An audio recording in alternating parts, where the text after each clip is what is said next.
Romanos capítulo 8. A vida no Espírito.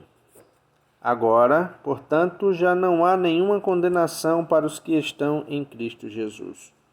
Pois em Cristo Jesus, a lei do Espírito que dá vida os libertou da lei do pecado que leva à morte.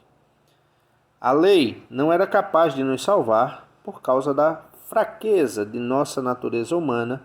Por isso, Deus fez o que a lei era incapaz de fazer ao enviar seu Filho na semelhança de nossa natureza humana pecaminosa e apresentá-lo como sacrifício por nosso pecado.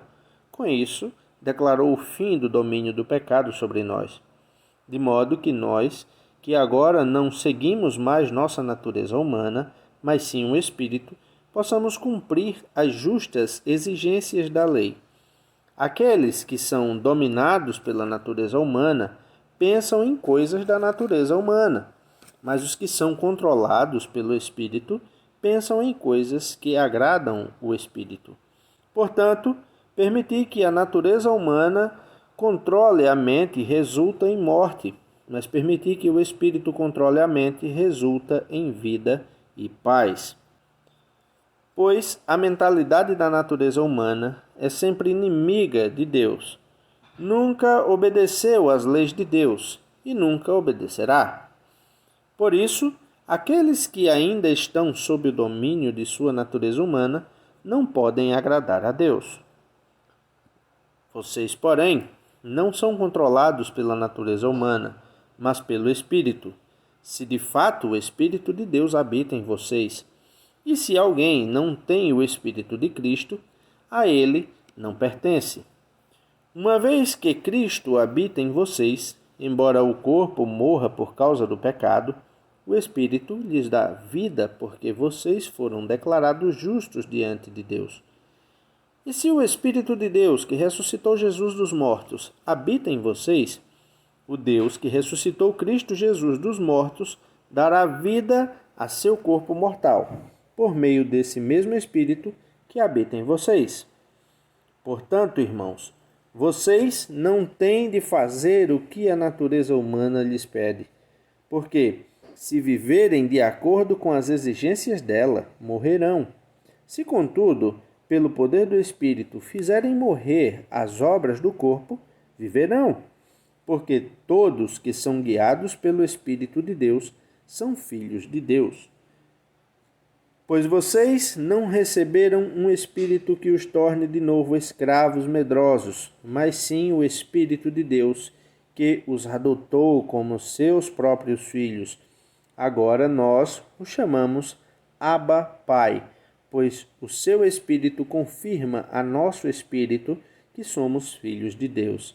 Se somos seus filhos, então somos seus herdeiros e, portanto, co-herdeiros com Cristo. Se de fato participamos de seu sofrimento, participaremos também de sua glória. A glória futura. Considero que nosso sofrimento de agora não é nada comparado com a glória que ele nos revelará mais tarde, pois toda a criação aguarda com grande expectativa o dia em que os filhos de Deus serão revelados. Toda a criação, não por vontade própria, foi submetida por Deus a uma existência fútil, na esperança de que, com os filhos de Deus, a criação seja gloriosamente liberta da decadência que a escraviza. Pois sabemos que, até agora, toda a criação geme como em dores de parto. E nós, os que cremos, também gememos, embora tenhamos o Espírito em nós como antecipação da glória futura, pois aguardamos ansiosos pelo dia em que desfrutaremos nossos direitos de adoção, incluindo a redenção de nosso corpo. Recebemos essa esperança quando fomos salvos. Se já temos alguma coisa, não há necessidade de esperar por ela. Mas, se esperamos por algo que ainda não temos, devemos fazê-lo com paciência e confiança. E o Espírito nos ajuda em nossa fraqueza, pois não sabemos orar, segundo a vontade de Deus. Mas o Espírito intercede por nós com gemidos que não podem ser expressos em palavras. E o Pai, que conhece cada coração, sabe quais são as intenções do Espírito, pois o Espírito intercede por nós, o povo santo, segundo a vontade de Deus. E sabemos que Deus faz todas as coisas cooperarem para o bem daqueles que o amam e que são chamados de acordo com o seu propósito. Pois Deus conheceu de antemão os seus e os predestinou para se tornarem semelhantes à imagem de seu Filho, a fim de que ele fosse o primeiro entre muitos irmãos. Depois de predestiná-los, ele os chamou, e depois de chamá-los, os declarou justos, e depois de declará-los justos, lhe deu sua glória. Nada pode nos separar do amor de Deus. Que podemos dizer diante de coisas tão maravilhosas? Se Deus é por nós, quem será contra nós? Se ele não poupou nem mesmo o seu próprio filho, mas o entregou por todos nós, acaso não nos dará todas as outras coisas? Quem se atreve a acusar os escolhidos de Deus? Ninguém, pois o próprio Deus nos declara justos diante dele. Quem nos condenará então? Ninguém, pois Cristo Jesus morreu e ressuscitou e está sentado no lugar de honra à direita de Deus, intercedendo por nós. O que nos separará do amor de Deus? Serão aflições ou calamidades, perseguições ou fome, miséria, perigo ou ameaças de morte? Como dizem as Escrituras, por causa de ti enfrentamos a morte todos os dias.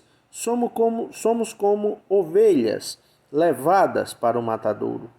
Mas, apesar de tudo isso, somos mais que vencedores por meio daquele que nos amou. E estou convencido de que nem morte, nem vida, nem anjos, nem demônios, nem os que existem hoje, nem o que virá no futuro, nem poderes, nem altura, nem profundidade, nada em toda a criação jamais poderá nos separar do amor de Deus revelado em Cristo Jesus, nosso Senhor.